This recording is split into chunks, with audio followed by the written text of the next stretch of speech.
सभी का एग्जाम नगरी के यूट्यूब स्ट्रीट प्लेटफॉर्म में स्वागत है। जैसा कि आपके लिए रोज़ 3 बजे जो श्रृंखला चालू होती है टीजीटी पीजीटी और एलटी ग्रेड प्लस वीडियो री एग्ज़ाम व एआरओ और बीईओ एग्ज़ाम हिंदी से रिलेटेड ये क्लास होती है। ये सभी एग्ज़ामों के लिए बहुत ही महत्वपूर्ण है क्योंकि इसमें टॉपिक वाइज हिंदी साहित्य प्लस ग्रामर के क्वेश्चन या हिंदी साहित्य या हिंदी व्याकरण के क्वेश्चन समाहित रहते हैं हर एक 50 सेट में, जो आपको आगामी एग्ज़ाम में बहुत ही अच्छे नंबर गेन करा सकते हैं। तो हम लोग ये सेक्शन स्टार्ट करते हैं। कल तक हम लोगों ने 36 क्वेश्चन तक किया था, आज 37 से स्टार्ट करेंगे। जो भी हमारे नए भाई बहन जो चैनल को पहली बार देख रहे हैं वो चैनल को सब्सक्राइब करें, बेल आइकन दबा दें जिससे आपको क्लासें मिलती रहें। और बीईओ का या एलटी गेट का हो सामान्य अध्ययन, उसकी भी क्लास स्टार्ट हो चुकी है, आप जाकर ले सकते हैं। तो चलिए, आपसे आशा है कि आपने अभी तक चैनल को सब्सक्राइब कर लिया होगा, लाइक कर दिया होगा और शेयर कर दिया होगा। चलिए उसके बाद हम स्टार्ट करते हैं। निम्नलिखित में से कौन सा मात्रिक छंद है? चौपाई, रोला, हरगीत का या डी ये सभी। ये कल का होमवर्क भी क्वेश्चन था। तो देखिए, अगर इसमें पूछ रहा है कौन सा मात्रिक छंद है, तो रोला भी मात्रिक है, चौपाई, हरगीत का ये सभी मात्रिक छंद हैं। चलिए 38वां नंबर क्वेश्चन देखते हैं। संविधान सभा ने हिंदी को राजभाषा बनाने का कब प्रस्ताव पास किया था? तो इसमें हम लोग कई चीज़, अगर हिंदी संविधान से रिलेटेड आ गया है तो कई चीज़ देखेंगे। संविधान में किस धारा के अंतर्गत, किस अनुच्छेद 343 अनुच्छेद से के अंतर्गत है और ये कहाँ तक जाता है? 351 के का तक। ठीक है। फिर अगर पूछ ले कब, तो 14 सितंबर 1949। ठीक है। 38 का डी नंबर राइट आंसर है, 14 सितंबर 1949। इसीलिए 14 सितंबर को हम लोग राष्ट्रीय हिंदी दिवस मनाते हैं। अब बात आ जाए अंतर्राष्ट्रीय हिंदी दिवस, तो 10 जनवरी। ठीक है। चल, अगर पूछ ले समिति के कौन अध्यक्ष थे, कब? बीजी खेर थे। ठीक। चल, अगला क्वेश्चन देखते हैं। निम्नलिखित में से कौन सी बोली पूर्वी हिंदी की नहीं है? कौरवी, बघेली, अवधी, छत्तीसगढ़ी। तो पूर्वी हिंदी और पश्चिमी हिंदी, तो आप जानते हैं पश्चिमी हिंदी और पूर्वी हिंदी। तो इसमें इसका मतलब जो 4 पूर्वी हिंदी, 3 बोलियां पूर्वी हिंदी की होंगी, 1 पश्चिमी हिंदी की होगी, वो आपको पहचानना है। ठीक है। चलिए, तो आपने देखा होगा पूर्वी हिंदी में हमारी अवधी भी आती है, छत्तीसगढ़ी भी आती है, बघेली। कौरवी हमारी पश्चिमी हिंदी के अंतर्गत आती है। चलिए अगला क्वेश्चन, इसका आंसर आप देंगे। ब्रजभाषा कहाँ बोली जाती है? मथुरा, आगरा, अलीगढ़ या इन सभी जिलों में? तो आपको बताना है ब्रजभाषा कहाँ बोली जाती है।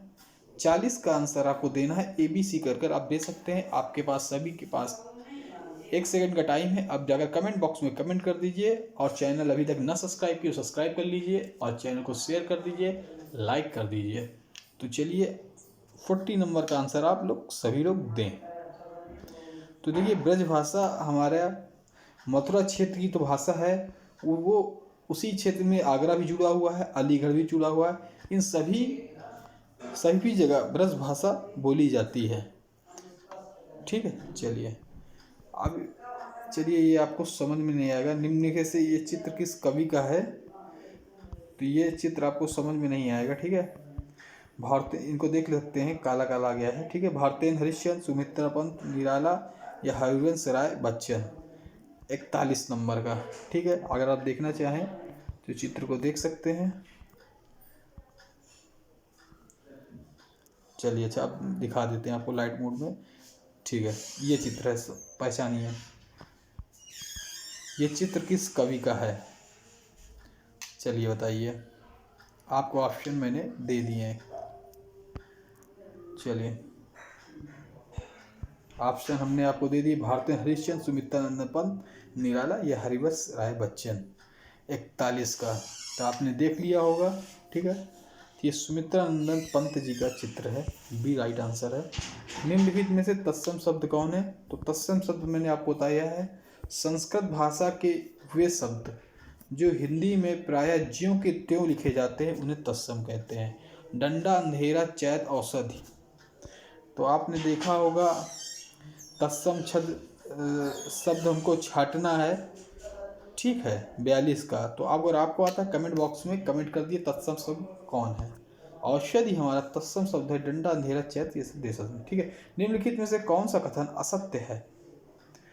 सार्थक वर्ण समूह को क्या कहते हैं? वर्ण ध्वनि के लिखित, वर्ण और ध्वनि के लिखित चिन्ह है। वर्णमाला में स्वर और व्यंजन वर्ण आते हैं। ये तत्सम शब्द संस्कृत से आए हैं।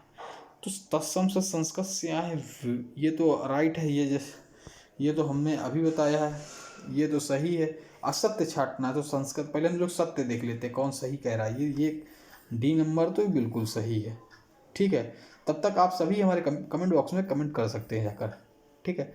ये असत्य आप बताना है। वर्णमाला में स्वर और व्यंजन वर्ण दोनों होते भैया। वर्णमाला में स्वर्ण व्यंजन वर्ण होते 11 क्या थे व्यंजन कितने, ठीक है। और वर्ण ध्वनि के लिखित चिन्ह, वर्ण ध्वनि के लिखित चिन्ह, ये भी सही।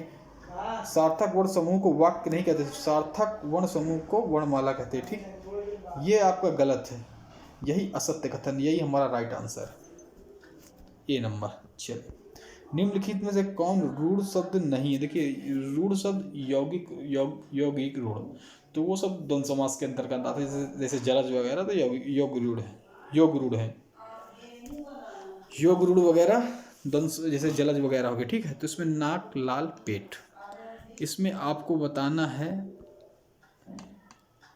रूढ़ शब्द नहीं है, ठीक है। तो इसमें 2 हैं, एक नहीं है, आपको बताना है या तीनों नहीं है। तो अगर आपको आता है 44वें का तो आप कमेंट बॉक्स में कमेंट कर सकते हैं, ठीक। चलिए बताइए जल्दी से कमेंट बॉक्स में। देखिए नाक भी हमारा रूढ़ शब्द है, पेट भी है, लाल भी है, इनमें से कोई नहीं, यही हमारा सही आंसर हो जाएगा। ये सभी रूढ़ शब्द हैं। निम्नलिखित में से तद्भव तत्सम शब्दों के कौन सा विषम संयोजन है? खीर, क्षीर, मतलब खीर तद्भव है, तत्सम क्षीर है। चोंच, चंच, डंडा, दंडा, पिया, प्रिय। ABCD में जो भी राइट आंसर हो, आप 45 का राइट आंसर ABC करके देख सकते हैं। तो विषम संयोजन हमारा यही है, डंडा, दंडा। चलिए, मुरलीधर, मुरलीधर शब्द में निम्नलिखित में से क्या है? रूढ़, योग रूढ़, यौगिक, अभी मैंने बताया जस्ट ऊपर। जस्ट अगर आप लोग ने नहीं बोले होंगे तो जल्दी से कमेंट बॉक्स में कमेंट कर दीजिए। अभी जस्ट मैंने बताया आपको ऊपर 46 का। तो मैंने कहा था जैसे जलज कोई नाम आ जाए, मुरलीधर, श्री कृष्ण भगवान कहते हैं, यह सब योग रूढ़ में चले जाएंगे। अभी जस्ट मैंने ऊपर बताया था। निम्नलिखित में से देशज शब्द कौन है? भोंदू, कमीना, गरीब, आराम। देशज जो देश के शब्द होते हैं। तो आपको 47 का आपको आंसर देना है, जल्दी से दे दीजिए, ABCD कर जल्दी दे दीजिए। तो देशज शब्द हमारा भोंदू है, ठीक है। बस, यात्री कौन सा शब्द है? बस और यात्री, तो ये संकर शब्द दिख रहा है, बस प्लस यात्री, ठीक है। लेकिन अगर आपको आता है तो आप हमारे कमेंट बॉक्स में कमेंट कर सकते हैं, ठीक है। तो ये संकर शब्द है। यहाँ से आज हमारी सेक्शन समाप्त होता है। कल हम 49वें नंबर से स्टार्ट करेंगे और यही 49वें नंबर से स्टार्ट करेंगे। यही आपका होमवर्क है सभी भाई बहन। ये आप HW होमवर्क दे रहे हैं। HW कारतूस किस शब्द का भाषा? हिंदी, फ्रेंच, अरबी, इंग्लिश। ये 4 ऑप्शन को आपको इसी वीडियो के कमेंट बॉक्स में कमेंट करना है। कल हमारे यहाँ से सेक्शन स्टार्ट होंगे, फिर हम आपको बता देंगे। तो सभी भाई बहन ये सेक्शन कैसा लगा आप कमेंट करें, शेयर करें, लाइक करें। जो भी भाई बहन अभी तक सब्सक्राइब नहीं किए हैं तो सब्सक्राइब कर ले। यह आप ही का चैनल है, आप ही के लिए बना है, ये आप ही के लिए हमेशा फ्री निःशुल्क क्लास प्लस PDF प्रोवाइड कराता रहेगा। तो आशा है आप सभी भाई बहनों ने चैनल सब्सक्राइब कर लिया होगा। धन्यवाद।